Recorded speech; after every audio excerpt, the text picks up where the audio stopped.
guys, it's Killer B, and today I want to talk to you about indies on the Vita.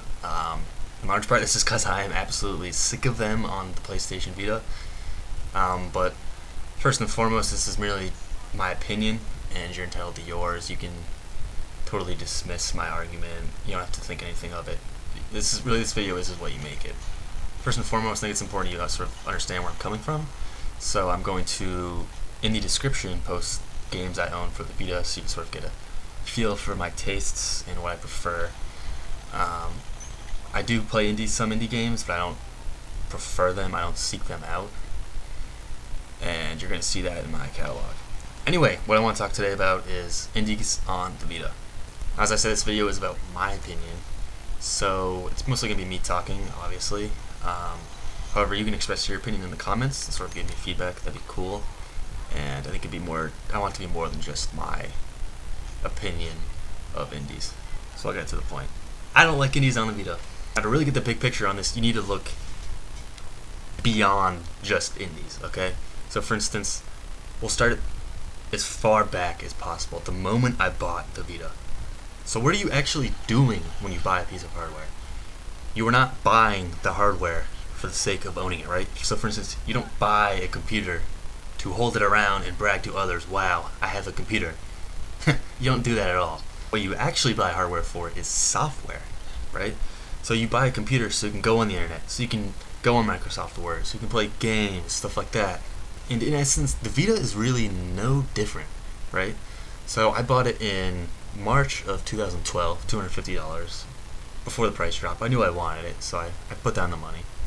But ever since, so what did I really pay $250 for, right? So ever since I bought the Vita, I've become more and more disgusted with the growing presence of indies, right? So Vita had actually one hell of a launch lineup. It's some really good games. Uncharted Golden Abyss, which is the highest selling game according to VG charts, over a million copies sold, physical. That's not even digital, which is just pure profit for Sony. But anyway, nowadays all we're getting on the system is indies. Every update, small little projects, and I just can't take it anymore. I really can't. Well, obviously I can. I'm just sort of exaggerating there.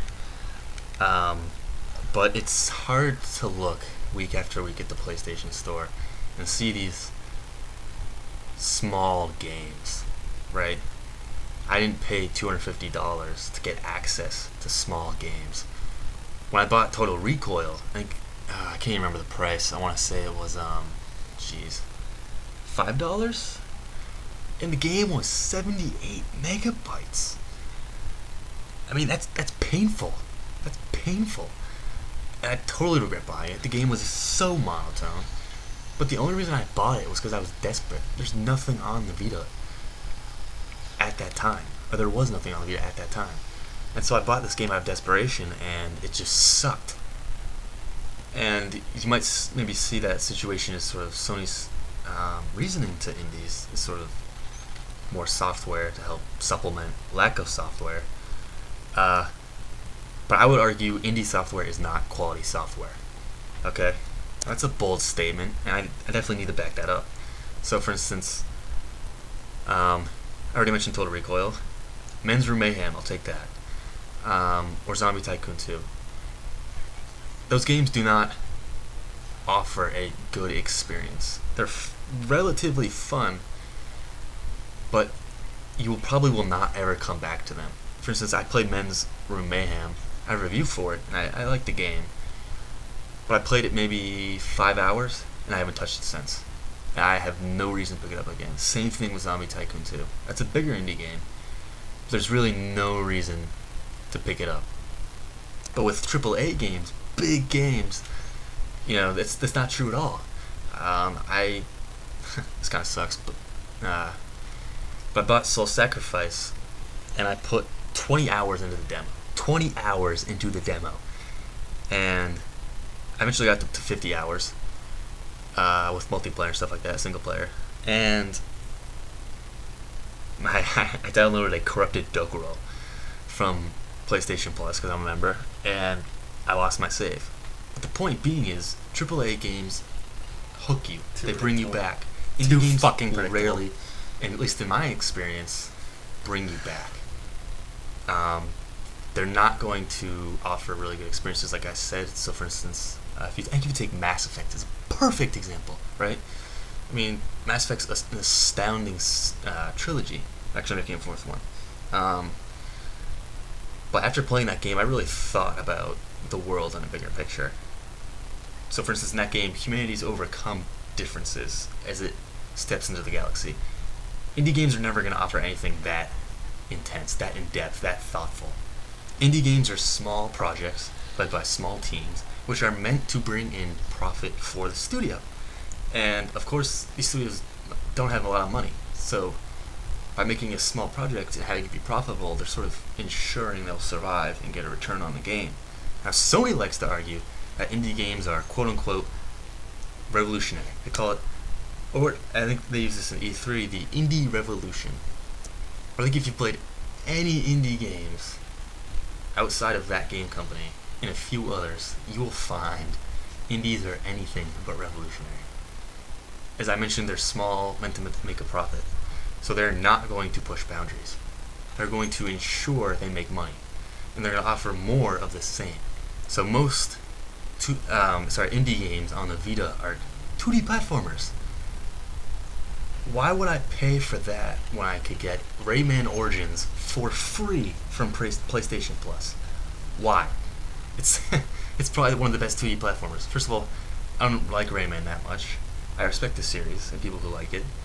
But for me, 2D platformers, as I already stated, I appreciate big experiences are not that in-depth. There's not much there. All you do is hit the right, move your analog right, hit X. There's not much to it.